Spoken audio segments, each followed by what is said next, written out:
Welcome back in my YouTube channel. My name is Amit Verma. आज के इस वीडियो में हम पढ़ेंगे क्लास 11th बिजनेस स्टडी का चैप्टर नंबर 1 जिसका नाम है nature and purpose of business. तो चलिए स्टार्ट करते हैं पढ़ना। तो देखिए यहाँ पर सबसे पहले हम बात करें कि ह्यूमन एक्टिविटी, तो ह्यूमन जो एक्टिविटी करता है वो दो तरीके का होता है। पहला होता है इकोनॉमिक एक्टिविटी और दूसरा होता है नॉन इकोनॉमिक एक्टिविटी। अब ये इकोनॉमिक एक्टिविटी और नॉन इकोनॉमिक एक्टिविटी में क्या फर्क होता है? तो ऐसे काम जिसको हम करने के लिए हम कुछ पैसे चार्ज करते हैं वो सारे के सारी एक्टिविटी इकोनॉमिक एक्टिविटी कहलाता है।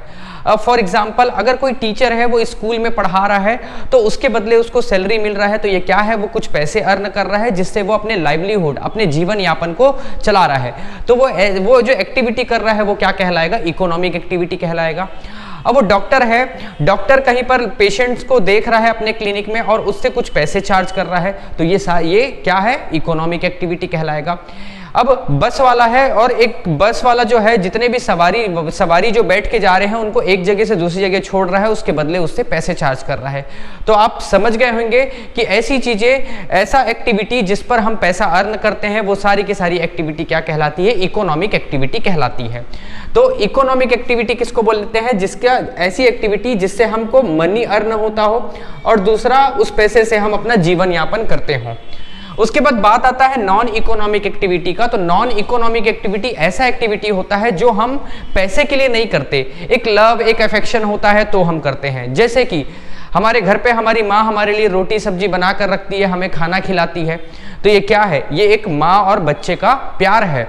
तो इस पे कोई ऐसा नहीं है कि मम्मी हमसे कुछ पैसे चार्ज करती है, ठीक है। हम हो सकता है कि आपके माता पिता आपको स्कूल छोड़ते होंगे, लेने के लिए आते होंगे, तो ऐसा थोड़ी ना कि आपके माता पिता आपसे पैसा चार्ज कर रहे हैं। तो ऐसा काम जो कि सेल्फ सेटिस्फेक्शन के लिए किया जाए, जिसमें पैसे का कोई भी रिलेशन ना हो, वो सारे काम नॉन इकोनॉमिक एक्टिविटी कहलाते हैं। जैसे कि फॉर एग्जांपल अगर कोई अंधा है, कोई ब्लाइंड पर्सन है, उसको अगर मैं रोड क्रॉस करा रहा हूं तो वो अपने सेल्फ सेटिस्फेक्शन के लिए करा रहा हूं, ना कि वो इकोनॉमिक एक्टिविटी है, ठीक है। बात करें हमारे भारत देश में जैसे भंडारा होता है, रामनवमी हो गया, हनुमान जयंती हो गया और भी बहुत सारे ऐसे त्यौहार हो गए, दुर्गा अष्टमी हो गया, तो उसमें भंडारा करवाया जाता है जगह जगह और लोगों को फ्री में प्रसाद बांटा जाता है। तो उससे कोई चार्ज नहीं किया जाता है, वो जो प्रसाद देते हैं, तो ये क्या कहलाता है? नॉन इकोनॉमिक एक्टिविटी कहलाता है। ये सिर्फ और सिर्फ हम अपने सेटिस्फेक्शन के लिए करते हैं। तो आप समझ गए होंगे कि इकोनॉमिक एक्टिविटी और नॉन इकोनॉमिक एक्टिविटी क्या है। तो जिससे पैसा अर्न होगा वो इकोनॉमिक एक्टिविटी कहलाएगा। अब बात करें इकोनॉमिक एक्टिविटी में, ये तीन चीज आता है। पहला होता है एम्प्लॉयमेंट, दूसरा होता है प्रोफेशन और तीसरा होता है बिजनेस। एम्प्लॉयमेंट का मतलब होता है कि हम कहीं जाकर किसी संस्था में जाकर काम कर रहे हैं। जैसे कि एग्जांपल अगर मैं टीचर हूं, मैं किसी स्कूल में जाकर पढ़ा रहा हूं और मेरे को मंथली वहां से सैलरी मिल रहा है, इसका मतलब क्या है? मैं एम्प्लॉयड हूं, ठीक है। तो मेरे को सैलरी मिलेगा और वो मैं क्या कर रहा हूं? जॉब कर रहा हूं। अगर कोई डॉक्टर है, किसी बड़े से हॉस्पिटल में जाकर वहां पर वो सर्विस दे रहा है, तो वो क्या कहलाएगा? वो एम्प्लॉयमेंट कहलाएगा। और बात करें प्रोफेशन की, तो देखिए प्रोफेशन के लिए एक प्रॉपर डिग्री होना चाहिए, जैसे कि डॉक्टर हो गया, लॉयर हो गया, इंजीनियर हो गया, टीचर हो गया, इनको एक प्रॉपर डिग्री चाहिए रहता है उस स्किल को परफॉर्म करने के लिए। उसी को हम क्या बोलते हैं? प्रोफेशन बोलते हैं। अगर बात करें टीचिंग की, तो टीचिंग के लिए भी एक प्रॉपर डिग्री और प्रॉपर स्किल चाहिए रहता है। डॉक्टर के लिए भी एक प्रॉपर स्किल, प्रॉपर डिग्री चाहिए रहता है, तभी तो वो डॉक्टर बन पाएगा। तो यहां पर क्या होता है? प्रोफेशन। तो प्रोफेशन जो होता है वो प्रोफेशनल फीस लेता है अपनी और सर्विस प्रोवाइड करता है। जैसे कि मान के चलिए मैं स्कूल नहीं जा रहा हूं, मेरा खुद का कोचिंग सेंटर है, यहां पर बच्चे आके पढ़ रहे हैं और मैं उनसे क्या कर रहा हूं? मैं उनको जो पढ़ा रहा हूं उसके वो जो सर्विस प्रोवाइड कर रहा हूं उसका मैं फीस चार्ज कर रहा हूं। तो ये क्या कहलाएगा? ये प्रोफेशन में आ जाएगा। वही बात करें डॉक्टर की, तो डॉक्टर वो किसी दूसरे हॉस्पिटल में जा रहा है, खुद का अपना क्लिनिक खोल के रखा हुआ है और वहां पर जो भी पेशेंट है वो आ रहे हैं और उनसे कंसल्टेंसी चार्ज लिया जा रहा है, तो ये क्या कहलाएगा? प्रोफेशन कहलाएगा। बात करें बिजनेस की, तो आप सभी को पता होगा बिजनेस क्या होता है। तो बिजनेस हम ट्रेड करते हैं, कोई भी सामान को बेचते हैं और उसके बदले हम प्रॉफिट अर्न करते हैं। जैसे कि अगर मैं 10 रुपए का कोई पेन खरीद के लाया और उसको 20 रुपए में बेच रहा हूं और 10 रुपए मेरे को प्रॉफिट हुआ, वही क्या है? मेरा मतलब वो मेरा प्रॉफिट है। तो इसी को हम क्या बोलते हैं? बिजनेस बोलते हैं। कम कीमत में हम सामान लाते हैं और ज्यादा कीमत में उसको बेचते हैं, तो ये हमारा बिजनेस कहलाता है। तो यहां पर इकोनॉमिक एक्टिविटी में 3 आता है, एम्प्लॉयमेंट आएगा या प्रोफेशन आएगा या फिर बिजनेस आएगा। क्लियर है। अब थोड़ा सा आगे बढ़ते हैं और देखते हैं कैरेक्टरिस्टिक्स ऑफ बिजनेस एक्टिविटी। देखिए कैरेक्टरिस्टिक्स क्या क्या होता है, तो अगर आसान भाषा में अगर हम इसको समझें तो अगर हम बात करेंगे कि हमारी कैरेक्टरिस्टिक क्या है, तो हम बोलेंगे कि यार 2 आंख है, 2 कान है, 1 नाक है ना, इस तरीके से 2 हाथ है, 2 पैर है। वैसी बिजनेस की क्या कैरेक्टरिस्टिक होती है इसको समझते हैं। तो पहला है एन इकोनॉमिक एक्टिविटी, मतलब कि ऐसी एक्टिविटी होना चाहिए जिस पर हमको पैसा अर्न हो। ऐसा नहीं कि हम फ्री में बांट रहे हैं तो वो इकोनॉमिक एक्टिविटी कहलाएगा, जी नहीं, है कि नहीं। जैसे कि भंडारे में फ्री में बंटता है तो वो क्या है, नॉन इकोनॉमिक एक्टिविटी है। अगर इकोनॉमिक एक्टिविटी करना है तो आप सामान दोगे और उसके बदले पैसा लोगे। तो पहला जो कैरेक्टरिस्टिक्स है एन इकोनॉमिक एक्टिविटी। दूसरा है सेल और एक्सचेंज ऑफ गुड्स, तो या तो हम सेल करेंगे या फिर एक्सचेंज ऑफ गुड्स। इसका मतलब ये है एक हाथ से हम सामान देंगे, दूसरे हाथ से हम पैसा लेंगे, तो ये दूसरा कैरेक्टरिस्टिक। और तीसरा होता है ये रेगुलर बेसिस पे होना चाहिए। रेगुलर बेसिस का मतलब कि रोज होना चाहिए, रोज, ऐसा नहीं। अब जैसे कि मान के चलो मैं क्या किया, मैं सेकेंड हैंड स्कूटर खरीदा और उसको फिर बेच दिया और 10,000 रुपए मेरे को प्रॉफिट हो गया और मैं घर पे फिर आराम से बैठा हुआ हूं, है ना। ऐसा ये रोज रोज नहीं करता, मैं एक ही दिन बस किया था, तो क्या ये बिजनेस कहलाएगा क्या, जी नहीं, नहीं कहलाएगा। अगर मान के चलो मैं सेकेंड हैंड गाड़ी खरीद रहा हूं और उसको बेच रहा हूं, कंटिन्यू वही प्रोसेस पूरा साल भर कर रहा हूं, तब जाकर वो क्या कहलाएगा, मेरा बिजनेस एक्टिविटी कहलाएगा, ठीक है। या फिर अगर मैं मान के चलो दिल्ली से कोई बड़ी सी मशीन लाया और उसको 50,000 की मशीन लाया और उसको मैं 80,000 रुपए में बेच दिया और 30,000 रुपए मेरा प्रॉफिट हो गया, मैं साल में एक ही बार किया, तो क्या वो मेरा बिजनेस कहलाएगा, नहीं, वो बिजनेस एक्टिविटी नहीं होगा। तो बिजनेस एक्टिविटी रेगुलर होना चाहिए, ठीक है। तो तीसरा हो गया रेगुलर बेसिस। बात करें चौथा प्रॉफिट अर्न, तो ऐसा बिजनेस जिससे हमको प्रॉफिट अर्न हो। और पांचवा है uncertainty of return. Uncertainty of return का मतलब ये होता है, आप सभी को पता होगा कि बिजनेस में बहुत ज़्यादा रिस्क होता है और इसमें अनसर्टेनिटी ऑफ रिटर्न्स होता है। इसका मतलब कि हम ये नहीं बोल सकते कि हमको बिजनेस में प्रॉफिट होगा कि लॉस होगा, अनसर्टेन रहता है, हमको कुछ भी जानकारी नहीं रहता है इसके बारे में। बात करें छठवां एलिमेंट ऑफ रिस्क, तो बिजनेस में रिस्क होता है। जैसे कि आप रिस्क और अनसर्टेनिटी ऑफ रिटर्न की अगर मैं बात करूं इन दोनों की, तो कोविड के समय आप लोग देख लिए होंगे कि कोविड के समय 6-6 महीना साल भर तक के दुकानें बंद थी और मकान मालिक जो है वो दुकान का किराया ले रहे थे और उनकी दुकानें चली नहीं। कई तो दुकान ऐसे हो गई जो कि कंप्लीटली वो बंद कर दिए, तो इसको हम बोल सकते हैं एलिमेंट ऑफ रिस्क। और अनसर्टेनिटी ऑफ रिटर्न का मतलब अभी भी कुछ दुकानें ऐसी हैं जो कोविड से उभर कर आई नहीं, अभी भी उनकी दुकान चल नहीं रही, अभी भी वो लॉस में चल रहे हैं। तो ये दोनों पॉइंट हो गया। उसके बाद छठवा है production and procurement of goods and service. देखिए प्रोडक्शन का मतलब ये होता है कि मैन्युफैक्चरिंग करना, मैन्युफैक्चरिंग मतलब कोई प्रोडक्ट को बनाना, रॉ मटेरियल लाना, उसके बाद उसमें कुछ चीजों को ऐड करना, उसके बाद फिनिश गुड्स तैयार करना, ये कहलाता है प्रोडक्शन। और बात करें प्रोक्यूरमेंट का मतलब ये होता है ट्रेड। ट्रेड का मतलब सामान को कम कीमत में लाना और उसके बाद ज्यादा कीमत में उसको बेच देना, ये कहलाता है प्रोक्यूरमेंट। तो यहां पर production and procurement of goods and services. तो ये हो गए हमारे कैरेक्टरिस्टिक्स ऑफ बिजनेस एक्टिविटी के 6 पॉइंट। अब बात करते हैं फैक्टर अफेक्टिंग बिजनेस डिसीजन। तो देखिए बहुत सारे ऐसे फैक्टर होते हैं जो कि हमारे बिजनेस को अफेक्ट करता है।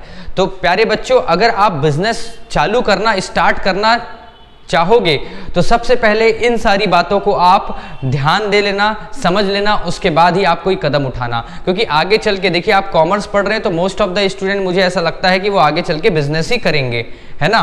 तो इन चीज़ों को ध्यान में रखकर बिजनेस किया जाता है क्योंकि ये सारी चीज़ें अफेक्ट करती है। तो पहला है selection of line of business. तो सबसे पहला और सबसे इंपॉर्टेंट बिजनेस का ये है रूल कि आपको ऐसा बिजनेस सेलेक्ट करना है जिसकी डिमांड ज़्यादा हो, जिसका आपको प्रॉपर नॉलेज हो और जिसमें प्रॉफिट ज़्यादा अर्न हो, ठीक है। तो आप सबसे पहले क्या करोगे, मार्केट में खोजोगे यार किस चीज़ की डिमांड ज़्यादा है, कपड़ों की डिमांड ज़्यादा है कि जूतों की डिमांड ज़्यादा है कि स्टेशनरी आइटम की डिमांड ज़्यादा है। तो ऐसे आपको सबसे पहले तो देखना पड़ेगा कि मार्केट में डिमांड किसकी है। उसके बाद आपको उसका नॉलेज होना चाहिए। ऐसा नहीं कि आप हाँ यार कपड़े की डिमांड ज़्यादा है और कपड़ा दुकान खोल के बैठ गए, यार उसका नॉलेज लेना भी बहुत ज़रूरी है। ठीक है, बिना नॉलेज के अगर आप काम करेंगे तो हो सकता है आप असफल हो जाएं, इसलिए प्रॉपर नॉलेज लेकर काम करें ताकि आप बिजनेस में लॉस ना खाएं। ठीक है, तो यहाँ पर selection of line of business के लिए सबसे पहले तो क्या डिमांड होनी चाहिए, दूसरा प्रॉपर नॉलेज होना चाहिए और तीसरा उसमें प्रॉफिट होना चाहिए। अब जैसे कि एक उदाहरण लेते हैं, मेरे घर के पास मान के चलिए कोई भी ऐसे समोसे की दुकान नहीं है, तो मैं सोच रहा हूँ कि समोसा का दुकान खोलूँ। ठीक है, डिमांड समोसे की ज़्यादा है, मैं समोसे का दुकान खोल लिया। अब बात करते हैं नॉलेज। नॉलेज का मतलब यार समोसा बनाने भी आना चाहिए, क्योंकि क्या होगा अगर मैं किसी वर्कर को रखूंगा, वो एक दिन नहीं आया मान के चलो, तो समोसा कौन बनाएगा, मेरे यहाँ ग्राहक आएंगे तो उनको तो मेरे को खाली हाथ भेजना पड़ेगा। इसका मतलब कि प्रॉपर नॉलेज भी होना चाहिए हमको। और उसके बाद ये भी देखना है हमको कि अगर समोसा हम बेच रहे हैं तो हमको कितना लागत पड़ रहा है, कॉस्ट ऑफ मैन्युफैक्चरिंग, मतलब कि हम जो समोसा बना रहे हैं उसका लागत क्या लग रहा है और उसको बेच कितने में रहे हैं, तो प्रॉफिट कितना हो रहा है, ये भी हमको देखना पड़ेगा। तो यहां पर पहला पॉइंट है selection of line of business. Second आता है लोकेशन। तो देखिए सबसे इंपॉर्टेंट बिजनेस का होता है लोकेशन। अगर लोकेशन अच्छा है तो आप ज़्यादा रेवेन्यू अर्न करेंगे, और अगर आपका लोकेशन अच्छा नहीं है तो आप कम पैसा अर्न करेंगे। क्योंकि लोकेशन अच्छा होता है तो वहाँ पर ज़्यादा गैदरिंग होती है, ज़्यादा ट्रैफिक होता है, ज़्यादा लोग आते हैं और ज़्यादा सेल होता है, और ज़्यादा सेल होने से आपको ज़्यादा प्रॉफिट होगा। तो सबसे पहला होता है लोकेशन आपको देखना, और लोकेशन आप किस आधार पर देखेंगे कि आपका डिमांड जो डिमांड है वहां पर उस लोकेशन में वो डिमांड है कि नहीं। अब जैसे कि मेरे घर के आसपास मात्र 5-6 लोग ही रहते हैं और दूर दूर तक के 2-3 किलोमीटर तक के कोई नहीं रहता, और मैं सोच रहा हूँ यहाँ समोसे की दुकान नहीं है, मैं खोल देता हूँ। तो यार अगर मैं समोसे की दुकान खोल दूंगा मेरे भाइयों, तो यार 2-4 लोग ही आएंगे मेरे पास समोसा खरीदने। क्यों? क्योंकि वहां तो डिमांड ही नहीं है। तो मैं क्या करूंगा, मार्केट में खोलूंगा, क्योंकि मार्केट में क्या है, बहुत सारे लोग हैं।